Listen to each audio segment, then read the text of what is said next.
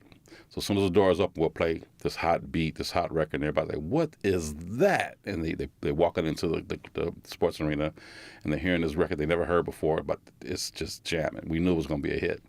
Then from 11 to 12, we start playing, the known funk records, like whatever Rick James had out at the time, Barcades, Funkadelic, Cameo, One Way, Confunction, whoever had a hot record out, we would play that in that hour. Go into like some Prince stuff in the next hour after that. So Prince was really hot, and we were like a freaky promoter too. So Prince, this was like beginning of the 1980s. So this was early like, 80s. So this was like Dirty Mind Prince. Yes, like the kind of raw electro, nasty, dirty. Yeah, Head was Prince's huge song. It wasn't on the radio. We were the only ones playing it.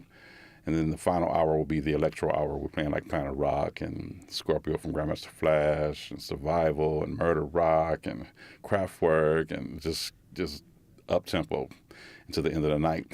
And people left there saying, I need more of this. And they'll come back to the next one. It seems like those early Prince records were a big influence on you along with... Oh, definitely. I mean, it was freaky. It was... that's where I got my whole rap style from, because Prince did a rap on one of his songs. It said, like, people call me rude. I wish we all were nude. I wish there were no black and white. I wish there were no rules. And I'm like, that's a chant. It's not a rap. And I want that style to be mine. So the beat I got was from Kraftwerk, but the vocals and the lyrics came from Prince. Well, let's take a listen to your iconic signature hit, Egypt, Egypt. My guest is Egyptian Lover. Egypt, Egypt, Egypt, Egypt. Give me a freaky, kinky nation with a total female population. I can deal with that situation. I don't care about my reputation. Give me a freaky, kinky nation with a total female population. I can deal with that situation. I don't care about my reputation. I'm the Egyptian lover, sexy senor. It's not just a name. It's an adventure. I mix so fast. I scratch so sweet. There's not another DJ on earth who can compete. Something interesting that I read you saying about this record and a lot of your early work was that because you had come to music as a DJ, you were basically unconcerned with song structure, traditional song structure. I had no idea what song structure was. This song was actually created by accident. I wrote another song called Beast Beats, and I decided not to make that record because I would have to sell my soul to the devil to make this record to be a star, because that's what he told me it was going to happen. So on the way to the studio, I'm like, I can't make this record. So when I got to the studio, I erased the beats and did different beats and filled the whole 808 up with different beats. The programming was still there, but the beats were different. And I changed the tempo, sped it up a little bit. And then the rap came from different records that I was writing that weren't complete. So I took like 3 different songs and made this record. So if you listen to this record, it's really messed up. I mean, none of the verses match. Like one of the verses, like, pyramids are oh so shiny. Egypt, Egypt. And another verse is give me a freaky, kinky nation. But they don't match. Then another one is the vocal order. I'm the Egyptian lover, sexy. So it's 3 different total songs. So I thought to myself, well, I'm going to do it like a mega mix. And when it was finished, I said, it sounds like a good DJ record. But I didn't know it was going to be a big record. I just knew it was good for me DJing at Uncle Jam's Army. Right. You made that record yourself. I mean, you put it out on your own record label. Put it on my own record label and distributed it, and it starts selling like crazy. And I'm like, okay, so maybe the DJs are buying it or the dancers are buying it. But what was good back then is even the DJs were buying 2 copies at one time to play one side and the B side or mix the same side together. So instead of selling, 100,000 records, you would sell 200,000 because people were buying double copies. But then not just the DJs, but everybody started buying it, and it just started selling like crazy. And it was like, wow, okay, this is a good one. Did it feel like an LA thing then? I mean, did it feel like it definitely belonged to where you were from? It was definitely an LA thing. I never thought that record would ever, be big anywhere else. It was just the LA thing, because LA was all about the freak with the up-tempo beat, and that was it. It was a freak beat. That's why we named the label Freak Beat, because it was just a freak beat. What does that mean? A beat you can freak to. A freak was a dance that everybody was doing at the time, and the dance lasted probably 9, 10 years, and everybody was just freaking, which is just a guy and a girl grinding on each other on a rhythm. Let's hear some more music from my guest, Egyptian Lover, and his debut album, On the Nile, from 1984. This is I Cry Night After Night. I cry in the night because, girl, you're never ever with me. I know it makes no sense to cry, but this ain't the way my life should be. In the mornings, I go to the pond. All my friends see me walking down the street. They all know something's bothering me because my smile's so weak.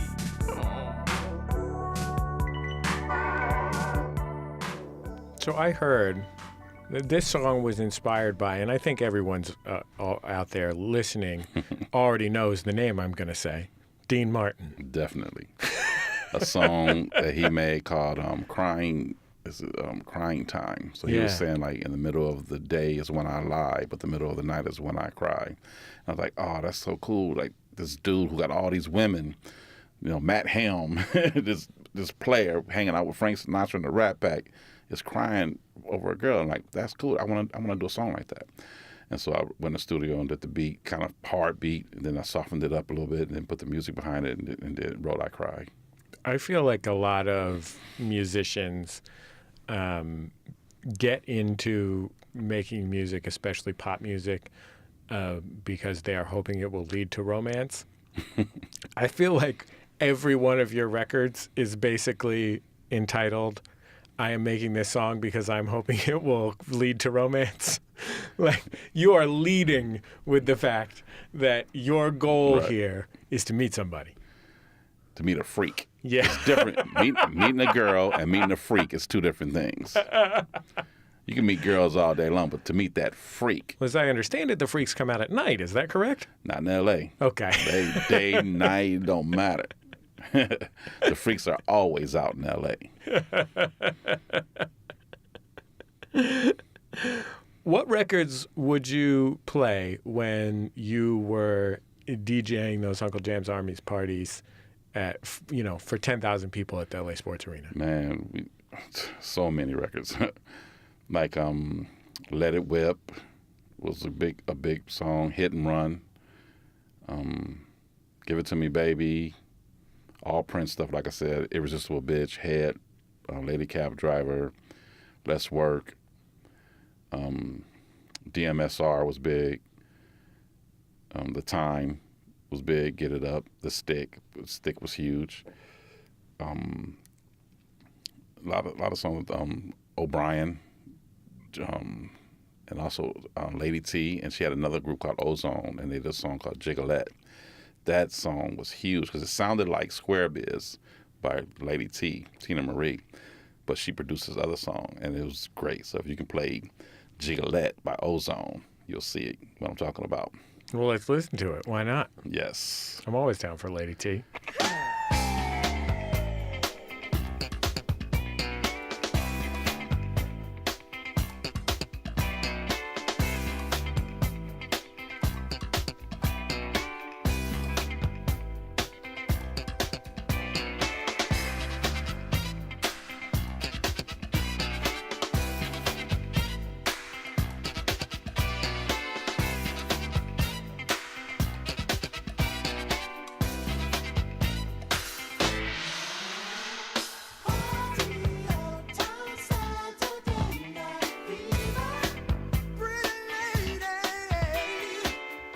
So we talked about how much you love Prince. We talked about how much you love Kraftwerk. Right.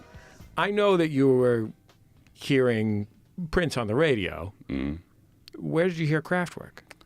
Kraftwerk is a long story. So in high school, I was really in love with this one girl. I mean, I wrote her a 16-page poem, and I just really liked her a lot. And when I graduated, when school started back, she actually knocked on my door. So I lived in the back house, and my parents lived in the front house. And she actually came to the back house and knocked on the door. And I'm still asleep because, school was over for me. I'm out of school. And I looked through the curtains, and it's like, oh my goodness, it's her. Oh my goodness. So I'm throwing some clothes real fast, and I opened the door. She said, can you put this record on a cassette tape for me? Because I don't have a record player, but I listened to it on my father's record player, and I like it, and I want to hear it again. And she gave me the record, and I'm like, sure.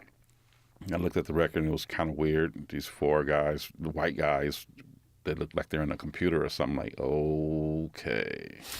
But she liked it, so of course I'm going to like it because she liked it, so I'm going to give it a chance. So I put it on, put the tape in, and I started listening to it while I was recording. I'm like, it's futuristic. It sounds pretty cool. And by the time I got to like the last song on the side B, I'm like, I love this music. I don't care, what she think about it. I absolutely really love this stuff. It's futuristic. So when she came back to pick up the tape, she said I could have the record. That all she wanted was a tape because she don't have a record player. I'm like, really? Thank you so much. Thank you so much. So I had the record. And I was just listening to it all the time. And I always wanted to make a rap to that Numbers beat, but I didn't do it yet. And that summer, we were selling the tapes in the store, like I said, and I heard Planet Rock, like, oh, they beat me to it. That's exactly what I wanted to do, make a rap to that Numbers beat. And eventually it happened. I did it one day. And so our 10-year reunion came up at our high school. And I went to the reunion. I saw her. I said, since you gave me that Kraftwerk record, I started making my kind of music like that. She said, oh, really? I said, yeah, because thanks to you, I'm doing, what I love to do. And so we started dating, and I ended up marrying her. That's fantastic. Congratulations. Thank you. Well, thank you so much for taking all this time to be on Bullseye. It was so great to get to talk to you.